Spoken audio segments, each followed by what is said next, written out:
हरिओम, मैं पूजा शर्मा, आपकी एस्ट्रोलॉजर और वास्तु कंसल्टेंट।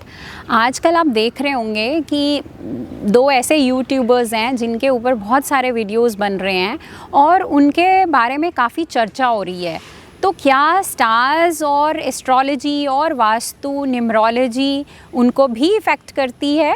यस, वो सबके ऊपर उनका इफ़ेक्ट आता है। अगर आप देखेंगे 30 अक्टूबर को एक ट्रांजिशन हुआ है राहु का।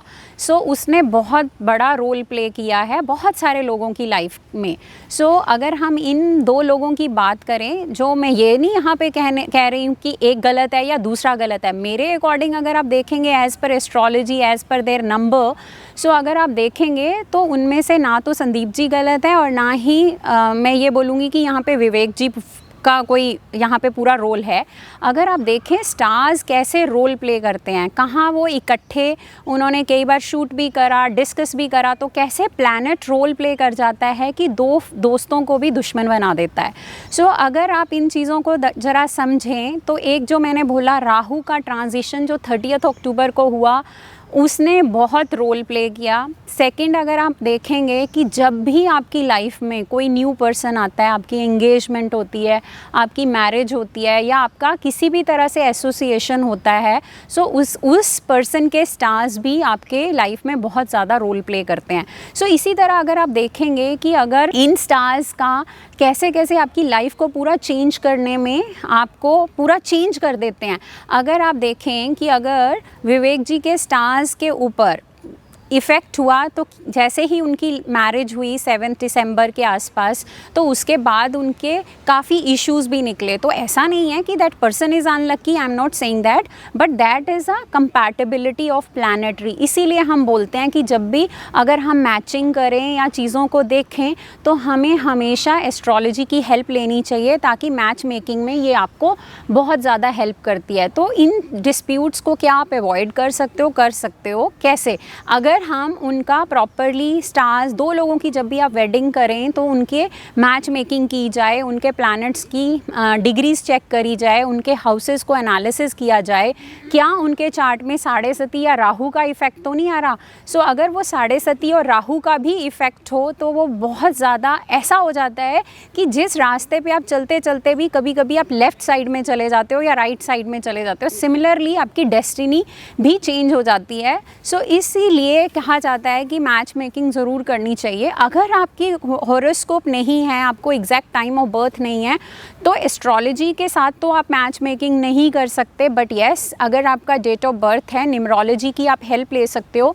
नंबर्स के थ्रू भी हम निकाल सकते हैं कि कौन कौन से नंबर्स आपके लिए कंपैटिबल हैं। कौन कौन से पर्सन के साथ आपकी लाइफ आगे के लिए अच्छी रहेगी। तो इस तरह से आप अपने लक को बढ़ा सकते हो, आप अपनी प्रॉस्पेरिटी और एबंडेंस को बढ़ाने में ये आपको हेल्प करेगा। तो सिमिलरली ये तो हो गया एस्ट्रोलॉजी, न्यूमरोलॉजी और स्टार्स का इफ़ेक्ट।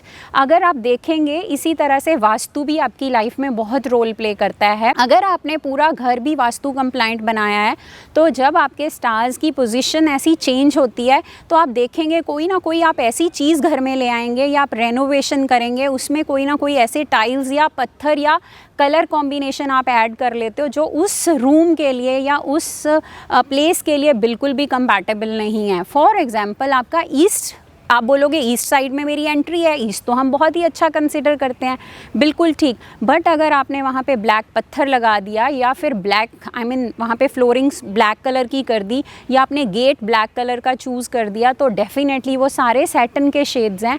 तो वहाँ पे आपने उस ईस्ट की जो पॉजिटिविटी थी उसको तो बिल्कुल ही दबा दिया, क्योंकि वहाँ पे हम मोस्टली वाइट कलर के शेड्स यूज़ करते हैं। तो वाइट कलर के वहाँ पे स्टोन चलेगा, वाइट कलर का गेट चलेगा। अगर आपने ब्लैक वहाँ पे ऐड ऑन कर दिया तो ऑब्वियसली वहाँ क्या होगा, वहाँ पे वो जो ईस्ट की पॉजिटिव एनर्जी थी वो पूरी दब गई और वहाँ पे जो रोल अब जो जिसका वहाँ पे ज़्यादा डोमिनेशन हो गई वो हो गई सैटर्न की।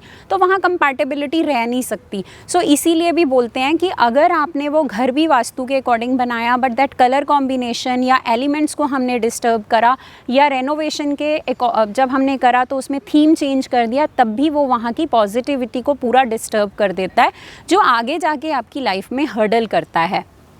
इन चीज़ों को अवॉइड करने के लिए आप प्रॉपर जब भी रेनोवेशन भी करें तो उन जगहों पे प्रॉपर शेड्स यूज़ करें, या अननेसेसरली हम वहाँ के थीम या चीज़ों को ना चेंज करें ताकि वो आपकी वहाँ की पॉजिटिविटी को बढ़ा के रखे।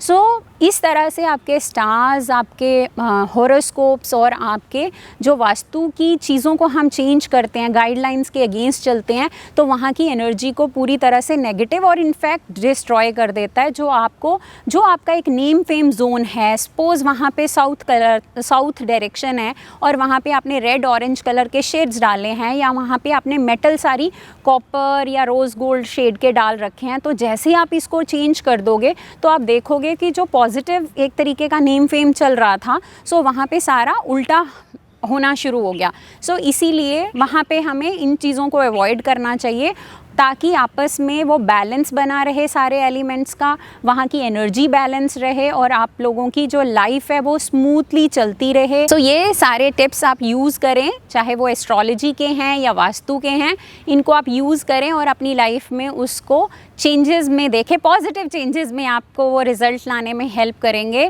ताकि आपकी लाइफ बहुत अच्छे से प्रॉस्पेरिटी से भरे, एबंडेंस आए और आप अच्छे से अच्छी एनर्जी को लाइफ में अट्रैक्ट करो और अच्छे लोगों को आप अपनी लाइफ में अट्रैक्ट करें। इस तरह आपकी लाइफ और भी स्मूथ चलेगी। सो आप मेरे चैनल को सब्सक्राइब करें और आपको बहुत सारे एस्ट्रो वास्तु के आप टिप्स ले सकते हैं। इसके अलावा भी और बहुत सारे एस्ट्रो वास्तु टिप्स चाहिए, सो मेरी एक बुक है unlock your destiny, E book है, वो आप किंडल पे आपको मिलेगी, अमेज़ॉन बेस्ट सेलिंग बुक्स है वो।